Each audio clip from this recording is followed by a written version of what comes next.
पहला पाठ राजाओं का ग्रंथ, अध्याय 8, पद संख्या 22, 23, 27 से 30 तक। इसके बाद सुलेमान इज़राइल के समस्त समुदाय के सम्मुख ईश्वर की वेदी के सामने खड़ा हो गया और आकाश की ओर हाथ उठाकर बोला, प्रभु इज़राइल के ईश्वर, न तो ऊपर स्वर्ग में और न नीचे पृथ्वी पर तेरे सदृश कोई ईश्वर है।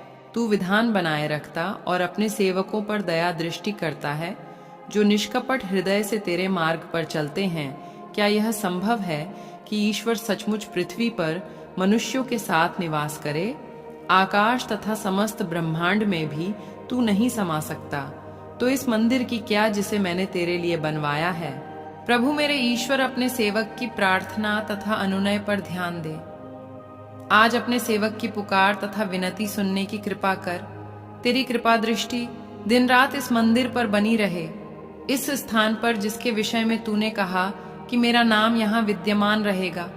तेरा सेवक यहाँ जो प्रार्थना करेगा उसे सुनने की कृपा कर। जब इस स्थान पर तेरा सेवक और इज़राइल की समस्त प्रजा प्रार्थना करेगी, तो उनका निवेदन स्वीकार करने की कृपा कर। तू अपने स्वर्गिक निवास स्थान से उनकी प्रार्थना सुन और उन्हें क्षमा प्रदान कर। यह प्रभु की वाणी है। ईश्वर को धन्यवाद। सुसमाचार मार्कुस अध्याय 7, पद संख्या 1 से 13 तक। फरीसी और यरूशलेम से आए हुए कई शास्त्री ईसा के पास इकट्ठे हो गए। वे यह देख रहे थे कि उनके शिष्य अशुद्ध यानी बिना धोए हाथों से रोटी खा रहे हैं। पुरखों की परंपरा के अनुसार फरीसी और सभी यहूदी बिना हाथ धोए भोजन नहीं करते। बाजार से लौटकर वे अपने ऊपर पानी छिड़के बिना भोजन नहीं करते और अन्य बहुत से परंपरागत रिवाजों का पालन करते हैं, जैसे प्यालों, सुराहियों और कांसे के बर्तनों का शुद्धिकरण। इसलिए फरीसियों और शास्त्रियों ने ईसा से पूछा, आपके शिष्य पुरखों की परंपरा के अनुसार क्यों नहीं चलते? वे क्यों अशुद्ध हाथों से रोटी खाते हैं? ईसा ने उत्तर दिया, ईसायास ने तुम ढोंगियों के विषय में ठीक ही भविष्यवाणी की है। जैसा कि लिखा है, ये लोग मुख से मेरा आदर करते हैं, परंतु इनका हृदय मुझसे दूर है। ये व्यर्थ ही मेरी पूजा करते हैं और ये जो शिक्षा देते हैं वे हैं मनुष्यों के बनाए हुए नियम मात्र। तुम लोग मनुष्यों की चलाई हुई परंपरा बनाए रखने के लिए ईश्वर की आज्ञा टालते हो। ईसा ने उनसे कहा, तुम लोग अपनी ही परंपरा का पालन करने के लिए ईश्वर की आज्ञा रद्द करते हो, क्योंकि मूसा ने कहा, अपने पिता और अपनी माता का आदर करो, और जो अपने पिता या अपनी माता को शाप दे उसे प्राणदंड दिया जाए। परंतु तुम लोग यह मानते हो कि यदि कोई अपने पिता या अपनी माता से कहे, आपको मुझसे जो लाभ हो सकता था वह कुर्बान अर्थात ईश्वर को अर्पित है, तो उस समय से वह अपने पिता या अपनी माता के लिए कुछ नहीं कर सकता है। इस तरह तुम लोग अपनी परंपरा के नाम पर जिसे तुम बनाए रखते हो, ईश्वर का वचन रद्द करते हो और इस प्रकार के और भी बहुत से काम करते रहते हो। यह प्रभु का पवित्र सुसमाचार है।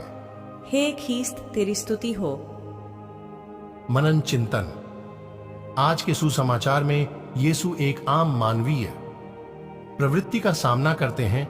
वह प्रवृत्ति जो सच्ची उपासना को खोखली परंपराओं से बदलने की है। फरीसियों ने यीशु से उनके शिष्यों की कुछ रीतियों का पालन न करने के बारे में पूछा, जिससे बाहरी अनुष्ठानों और हृदय की स्थिति के बीच एक महत्वपूर्ण अंतर सामने आता है। यीशु जोर देते हैं कि सच्ची उपासना केवल बाहरी रीतियों से सीमित नहीं है, बल्कि एक सहज हृदय से बहती है। वह ईसायाह का उद्धरण करते हुए कहते हैं, ये लोग मुझे अपने ओंठों से सम्मान देते हैं, लेकिन उनके हृदय मुझसे दूर हैं। हमारे जीवन में हम खुद को बिना ईश्वर से कोई सच्चा संबंध बनाए धार्मिक क्रियाओं में लिप्त पाते हैं। यीशु मनुष्यों द्वारा बनाई गई परंपराओं को ईश्वर के आदेशों के स्थान पर रखने के खिलाफ चेतावनी देते हैं। वह हमें अपनी परंपराओं और रीतियों की जांच करने के लिए चुनौती देते हैं, सुनिश्चित करते हुए कि अपने विश्वास की यात्रा में बाधा बनने के बजाय वे हमें ईश्वर के करीब ले जाते हैं। हमें परंपराओं के गुलाम बनने की बजाय ईश्वर के सेवक बनना चाहिए। जब बाहरी अभ्यास हार्दिक भक्ति से अलग हो जाते हैं, तब वे अपना अर्थ खो देते हैं।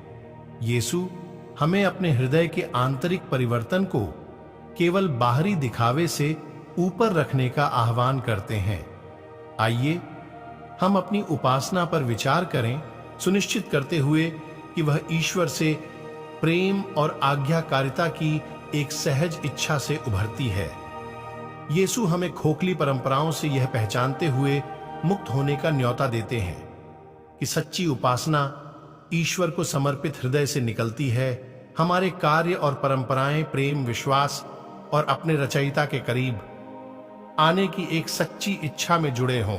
मेरे प्यारे विश्वासी भाई बहनों, आइए तब हम सभी आज के वचन पर मनन चिंतन करें। आप सभी को परमेश्वर आशीष तथा शांति प्रदान करे। आमीन।